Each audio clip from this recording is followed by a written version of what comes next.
Hi, everyone. I'm Yoni Assia. I'm the CEO and founder of eToro.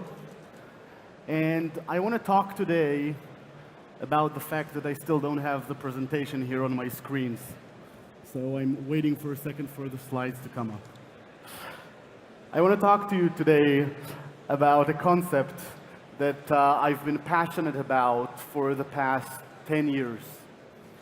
How do you solve one of the biggest challenges in the world today, which is wealth inequality? Today, the 20% of the richest people in the world own 94% of the wealth in the world. Even more mind-blowing, the 42 richest people in the world own the same amount of wealth as the poorest 3.7 billion people. Now, this problem is just getting worse and is growing. And research shows that inequality leads to crime, to violence, to economic instability, and to polarization of political governments and political instability. And it's just going to get worse in the next 10, 15 years. With robots, AI, and machine learning, it is expected that more than 800 million human jobs are going to be replaced by automation, making things much, much worse. Luckily, a lot of smarter people than I am have thought about a solution. This solution was first mentioned by Thomas Paine in 1792 and is called universal basic income. It's a very basic concept that says that every person in the world should basically get a guaranteed basic income. Now, people from the entire sort of political, philosophical, and economic sides have thought about these different solutions, whether it's Martin Luther King in the 60s, whether it's today's Tony Stark, Tesla's Elon Musk, who continuously speaks about how AI is going to basically take all of our jobs, mentioning that UBI is a possible solution. Mark Zuckerberg, who continuously speaks about universal basic income as a solution to help people pursue their purpose. And even Nobel Prize-winning economist Milton Friedman, who very much supports the concept of free market economics, suggested that this could be the way to get people out of the poverty trap. The poverty trap is very simple to understand. Think about playing Monopoly with friends, but you're the only one who's not getting any money to start with. It would be impossible to play, it would be impossible to win. The concept of UBI says you can get some basic income so you can basically start playing the game. And this enables people to basically get out of the poverty trap, and it enables people to and more research shows that if you give that basic income to people, it enables them to get out of the poverty trap and to gradually educate themselves and grow into the economy and participate in the economy. I've lost my slides again. But the problem with UBI is that all of the research currently on UBI talks about a solution that governments need to do. And trust in government currently is in an all-time low.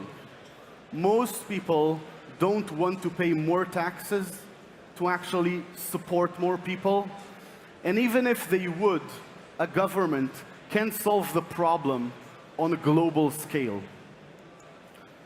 And then comes another huge revolution. The revolution of cryptocurrencies, smart contracts, and blockchain technology. And the revolution creates a technology that suddenly has a system that's accessible to everyone around the world, is exchangeable to local currency in almost every country and around the world, has low fees for people to transfer funds from one to another, and also inspired an amazing generation to start thinking about decentralization and decentralized projects that are not controlled by anyone and can be independent of government and politics. But, and I'll be the only person in the crypto community to actually quote Nouriel Roubini, the problem in the cryptocurrency community is actually worse than the inequality problem in the traditional economy. If you look at the Gini coefficient, and this is quoting Nouriel Roubini, of Bitcoin, it is actually worse than North Korea. So we've built this new amazing technology, but this technology is not really helping us to solve the problem. The GoodDollar experiment, which we're now sponsoring and researching at eToro, is about building a fairer economy that can reduce wealth equality through blockchain technology.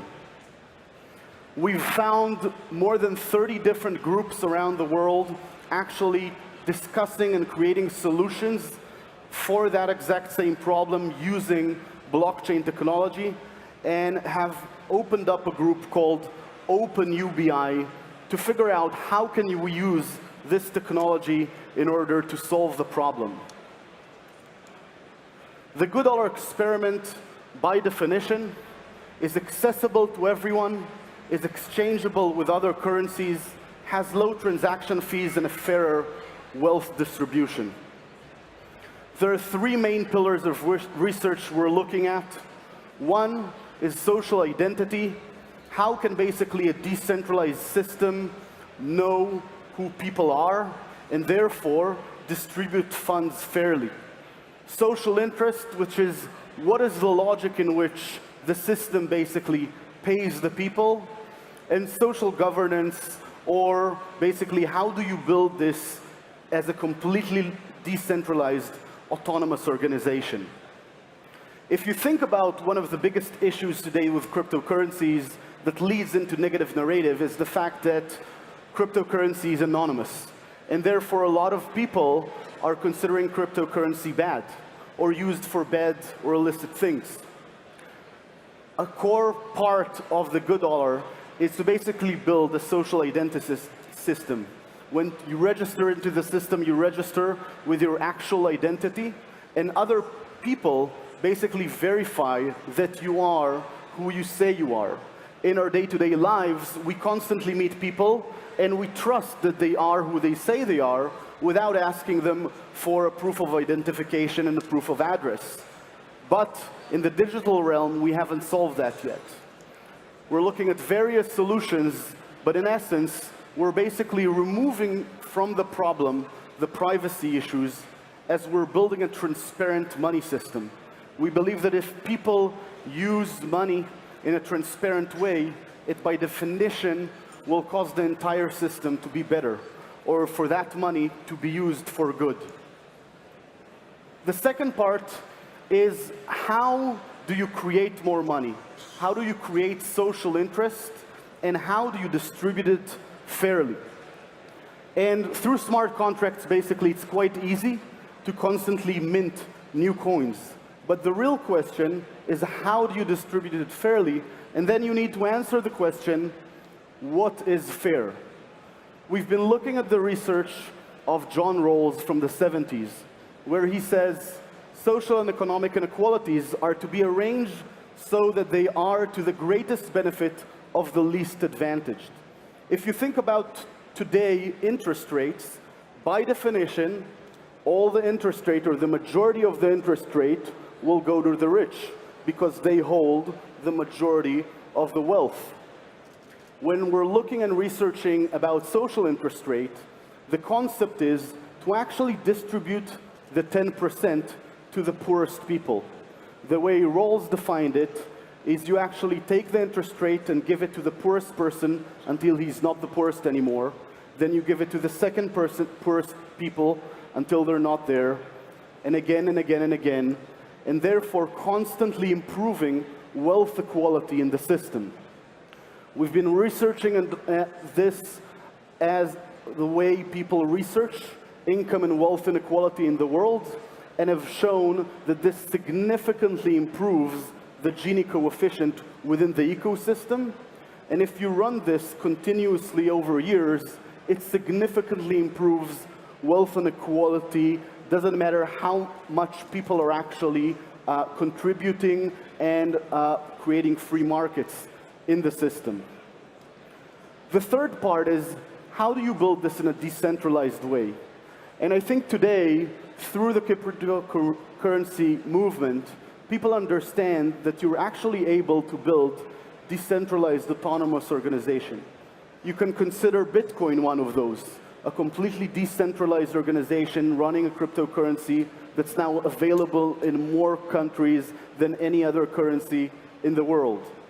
And the idea is you can build code which governs the system. And what we want that code to do, that DAO to do, is to enable people, to enable NGOs potentially, to actually invest or donate into the GoodDollar smart contract, therefore basically increasing the monetary value of the smart contract of the entire GoodDollar economy, and distributing then those proceeds for everyone in the ecosystem. And the idea is to build it in such a way which is completely decentralized, that nobody can control actually the code on its own, no single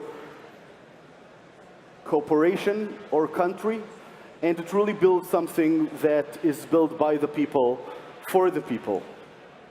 The way it actually works is, if we'll take, for an example, a random name, Mark, and Mark wants somehow to contribute to Open UBI, then they would invest into the smart contract, let's say $1 billion.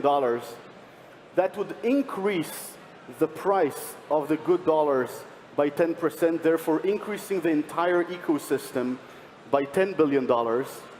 And since there's a 10% interest rate or inflation rate, that means that those $1 billion suddenly become $1 billion that are being distributed continuously every year in the system. And we've been working together with some universities on the concept of sustainable finance for it. The DAO part, it's important to note that this is all initial research into how to build those systems and how to run them. And we're looking at the time horizon of what we're building as a series of experiments over the next couple of years, currently sponsored and funded by Toro. The reason this is very important is because we do not know when is going to be the inflection point. I started thinking about the GoodDollar in the midst of the financial crisis in 2008, where people were afraid to put the money in the banks. They were trying to figure out what to do with their money. We're seeing in more and more countries basically either political unrest or economic instability, which pushes people into cryptocurrencies. And somewhere in the next maybe 5, 10, or 20 years, we're going to see more countries actually flocking into cryptocurrencies. It's our responsibility to make sure that there are also good cryptocurrencies trying to solve the solution of wealth inequality. What we're announcing today is basically our funding to this research, an invitation for people who can help us research this, build this, make this a reality. We're a group of economists, developers, and computer scientists who are looking into this problem. And we'll also be releasing today our position paper, as well as some of the code that we've already developed in our various POCs. I'm very excited personally about this project, since I've been thinking and talking about it for the past 10 years. And up until the past 12 months, probably, nobody would have given me a stage to talk about it. So thank you very much, and appreciate. Thank you.